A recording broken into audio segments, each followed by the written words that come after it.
ಸುಮಾರು 8 ಗಂಟೆಗೆ ನಮ್ಮನ್ನು ಖಾನಾಪುರ ಪೊಲೀಸ್ ಠಾಣೆಗೆ ಕರ್ಕೊಂಡು ಬಂದಿದ್ದಾರೆ.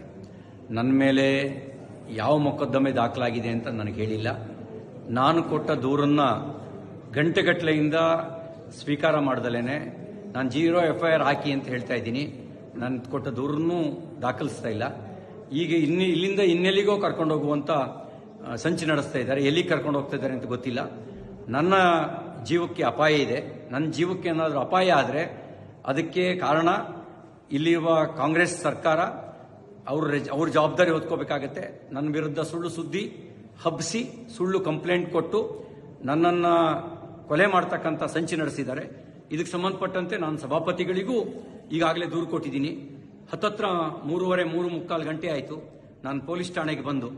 ಏನು ದೂರಿದೆ ಅಂತಲೂ ಹೇಳಿಲ್ಲ, ನಮಗೆ ಏನು ಬೇಕು ಅಂತಲೂ ಕೇಳಿಲ್ಲ. ಹೀನಾಯವಾಗಿ ನಡೆಸ್ಕೊಳ್ಳೋ ಕೆಲಸ ಮಾಡ್ತಾ ಇದ್ದಾರೆ. ಮತ್ತು ಇಲ್ಲಿಂದ ಎಲ್ಲಿಗೆ ಕರ್ಕೊಂಡು ಹೋಗ್ತಾರೆ ಅನ್ನೋದು ಕೂಡ ನನಗೆ ಸ್ಪಷ್ಟತೆ ಇಲ್ಲ. ನನ್ನ ಜೀವಕ್ಕೆ ಏನಾದರೂ ತೊಂದರೆ ಆದರೆ ಅದಕ್ಕೆ ಪೊಲೀಸರು ಮತ್ತು ಇಲ್ಲಿಯ ಸರ್ಕಾರ, ವಿಶೇಷವಾಗಿ ಲಕ್ಷ್ಮೀ ಹೆಬ್ಬಾಳ್ಕರ್, DK ಶಿವಕುಮಾರ್ ಅವ್ರ ತಂಡವೇ ಇದಕ್ಕೆ ಕಾರಣ ಆಗುತ್ತೆ ಅನ್ನೋದನ್ನ ಈ ಮೂಲಕ ನಾನು ತಿಳಿಸೋದಕ್ಕೆ ಬಯಸ್ತಾ ಇದ್ದೀನಿ. ಎಲ್ಲವೂ ನಿಗೂಢವಾಗಿದೆ. ಯಾವುದೋ ಕ್ರಿಮಿನಲ್ಗಳನ್ನು ನಡೆಸ್ಕೊಳ್ಳೋ ರೀತಿಯಲ್ಲಿ ನಡೆಸ್ಕೊಳ್ತಾ ಇದ್ದಾರೆ. ಅವರು ನಡೆಸ್ಕೊಳ್ತಿರೋ ರೀತಿ ಅನುಮಾನ ಹುಟ್ಟಿಸ್ತಾ ಇದೆ.